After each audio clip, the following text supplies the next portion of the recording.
No one ever expects their life to change during a quiet drive home, but sometimes injustice chooses the most ordinary moment to reveal itself.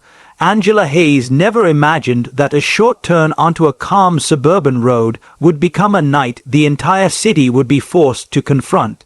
What began as flashing red and blue lights in her rear-view mirror would soon ignite a public reckoning that no badge could silence.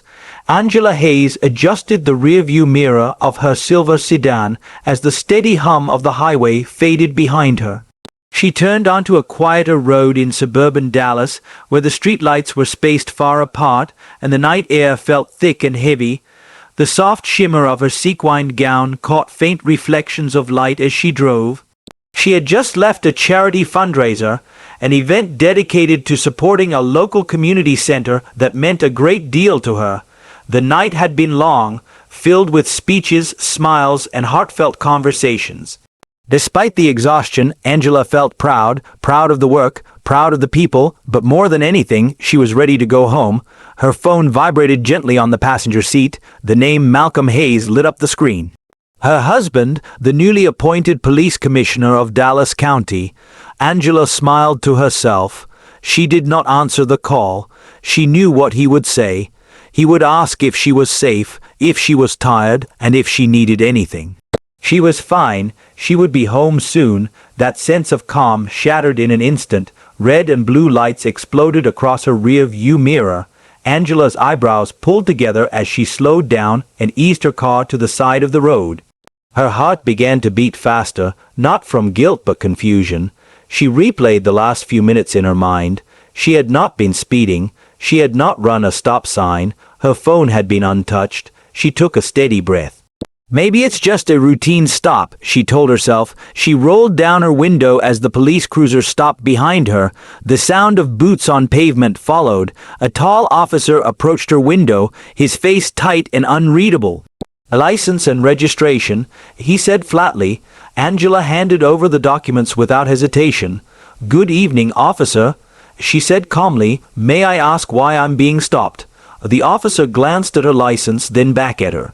His voice was sharp. "We received a call about a vehicle matching this description involved in suspicious activity in the area."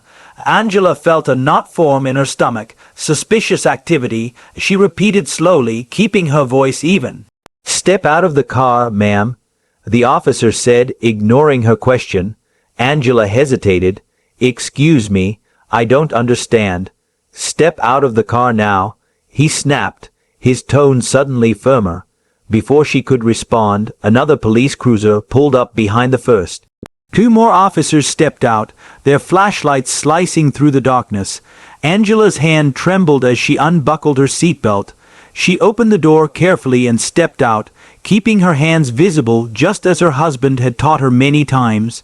"I'm complying," she said clearly, "but I would like to know why I'm being treated this way."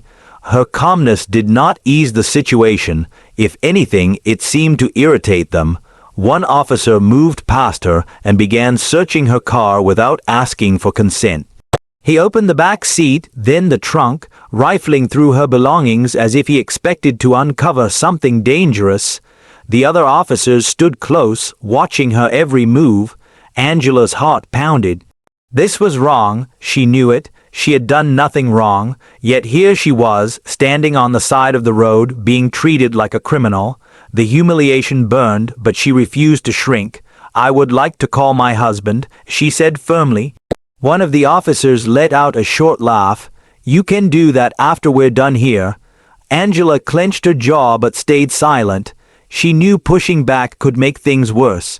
Instead, she prayed quietly that this would end soon, that someone would intervene, that this moment would not spiral further out of control. But it did. Angela stood beside her car as the cool night air brushed against her arms. She watched the officers dig through her trunk. Boxes of neatly stacked brochures and event materials from the fundraiser were pulled out and inspected like evidence. One officer held up a stack of pamphlets. "What's all this?" he asked. "I just left a fundraiser." Angela replied, her voice steady. "Those are brochures for a community center we were supporting." He stared at her for a moment, then tossed the pamphlets back into the trunk without a word. A younger officer approached her. His movements were stiff, his eyes darting nervously. "Ma'am, are there any weapons, drugs, or anything illegal in this vehicle?" "No, officer," Angela answered. Her patience was wearing thin. "I've told you already, I've done nothing wrong. I would appreciate an explanation. We're just doing our job." The older officer barked as he slammed the trunk shut. Angela glanced at her phone, still resting on the passenger seat. It vibrated again. Malcolm was calling. "May I retrieve my phone now to call my husband?" she asked. The officers exchanged looks. No sudden movements. One warned. Angela swallowed her frustration and reached slowly into the car to grab her phone. Their disappointment was almost visible when nothing about her behavior gave them an excuse to escalate. "We're running your plates and license," one officer said as he walked away. Angela crossed her arms and stared ahead as the second cruiser's spotlight washed over her car. The judgment, the suspicion, the complete lack of respect, it all settled heavily on her chest. She dialed Malcolm's number with steady fingers. He answered immediately. "Angela, are you okay? I've been calling." "Malcolm," she said, her voice controlled but urgent. "I've been pulled over. They're searching my car without cause. I need you here now." His tone changed instantly. "Where are you?" She gave him the location. "Please hurry." As she ended the call, she noticed the officers watching her more closely now. They did not know who she had called, but something about her confidence made them uneasy. Minutes passed slowly. Cars drove by, some slowing down as people tried to understand what they were seeing. Angela stood tall, refusing to let the humiliation break her. Then a black SUV pulled up nearby. The driver's door opened. Malcolm Hayes stepped out. His presence shifted the air immediately. Tall, calm, controlled. His tailored suit was sharp, and the badge clipped to his belt caught the streetlight. The officers stiffened as he approached. "Good evening," Malcolm said evenly. "I'm Malcolm Hayes, Dallas County Police Commissioner. I'd like to know why my wife is being detained and why her vehicle is being searched without cause." The older officer straightened but avoided his eyes. "Sir, we're conducting an investigation. We received a report about suspicious activity involving a vehicle matching this description." "Suspicious activity," Malcolm repeated, "in a sedan driven by a woman coming from a charity event." The younger officer shifted uncomfortably. "We didn't know who she was," the older officer said. "That's the problem," Malcolm replied. "It should not matter who she is." Angela spoke softly. "They wouldn't even let me make a phone call at first. They treated me like a suspect from the moment they stopped me." Malcolm turned to her, concern flickering across his face. Then he faced the officers again. "You are exposing this department to serious liability," he said. "This is unacceptable." Phones were raised by bystanders. The red and blue lights reflected across their screens. "Call your supervisor," Malcolm ordered. The officer hesitated, then reached for his radio. The situation was no longer theirs to control. The crackle of the radio cut through the thick silence as the older officer finally called for his supervisor. The sound felt loud in the still night, drawing even more attention from the growing crowd. Malcolm remained beside Angela, his posture firm, his expression controlled but unyielding. Angela stood quietly, her shoulders back, refusing to let exhaustion show even as her legs ached from standing. Minutes passed slowly.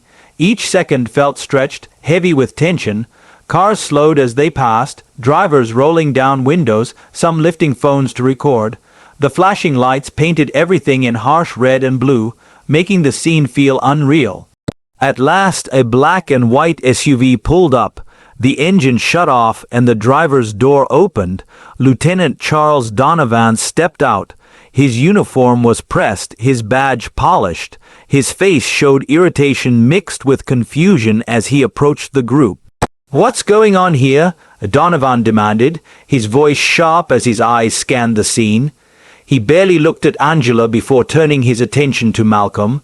"Lieutenant Donovan," Malcolm said calmly, Your officers pulled over my wife, searched her vehicle without consent or cause, and failed to provide any lawful reason for their actions. I am waiting for an explanation. Donovan froze for a split second. Recognition hit him.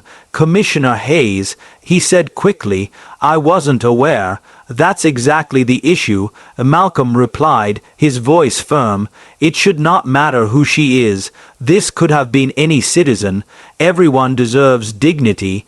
Donovan turned to the officers. Is this true? Did you search her vehicle without cause? The older officer hesitated. We had a report about suspicious activity. Enough, Malcolm cut in. You had no probable cause, none, and now you've placed this entire department under public scrutiny. Donovan rubbed his temple, clearly feeling the weight of the moment. Commissioner, I assure you this will be handled. There will be an investigation. This is not just about an investigation, Malcolm said. This is about accountability. You do not get to quietly move past this. The crowd murmured, someone clapped. Another voice followed. Phones continued recording. Malcolm turned slightly toward the bystanders. This behavior is exactly what we are working to eliminate, he said clearly. No one should be treated like this because of assumptions. Angela watched him speak, pride mixing with exhaustion. Donovan shifted uncomfortably. Perhaps we should move this conversation somewhere private. No, Malcolm said immediately. Transparency happens here.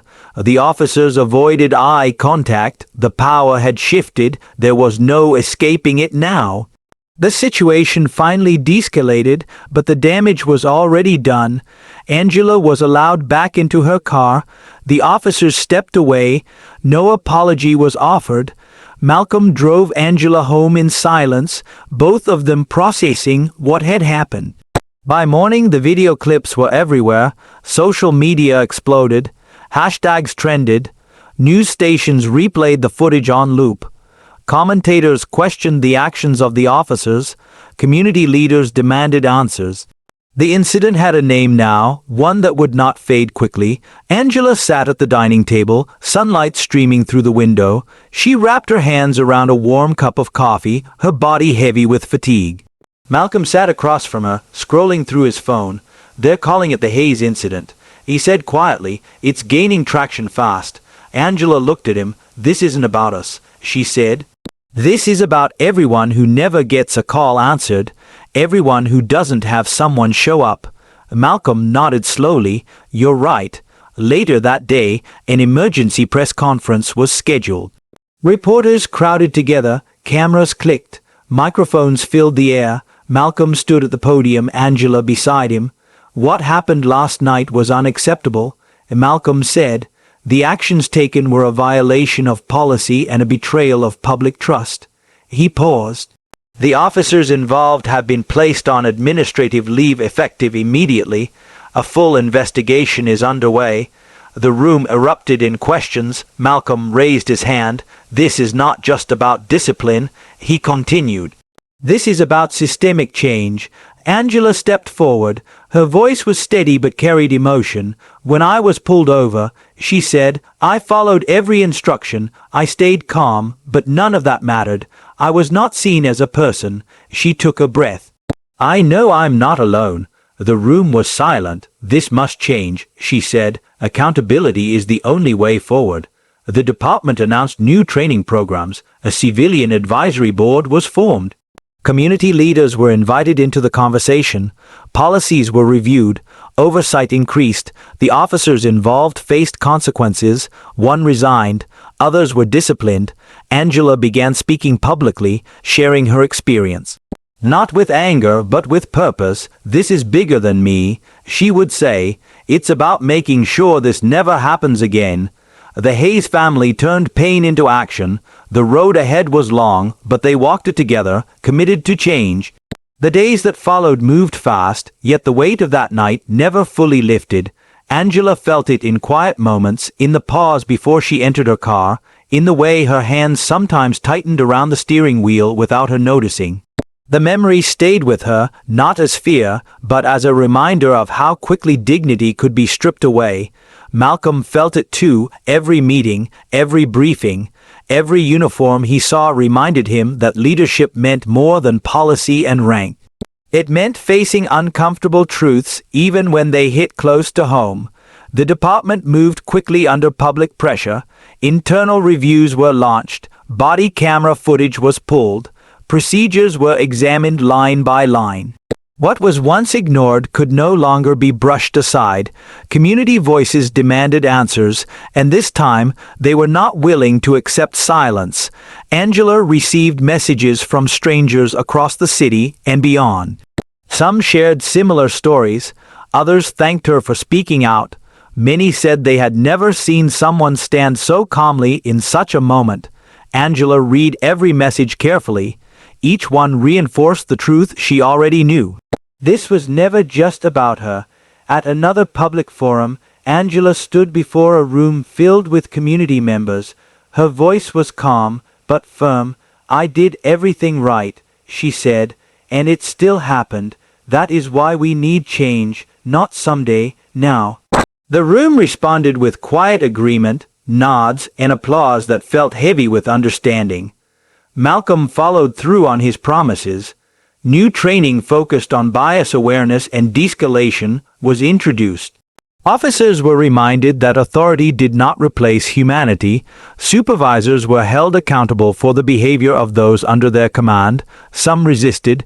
Change always met resistance, but the spotlight made excuses impossible. One evening, Angela and Malcolm sat together on their porch. The city lights glowed in the distance. The night was calm, nothing like the one that had started it all. "Do you regret calling me?" Malcolm asked quietly. Angela shook her head. "No, I regret that I had to." They sat in silence for a moment. People think change comes from loud moments. Angela said, "But it really comes from what we do after." Malcolm nodded. "And we're not done."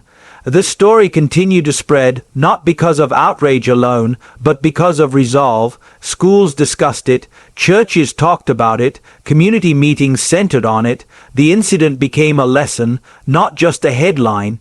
Angela kept speaking. She never raised her voice. She never exaggerated. She told the truth as it happened. That truth was powerful enough. "This is what accountability looks like," she would say. "Not punishment alone, but responsibility."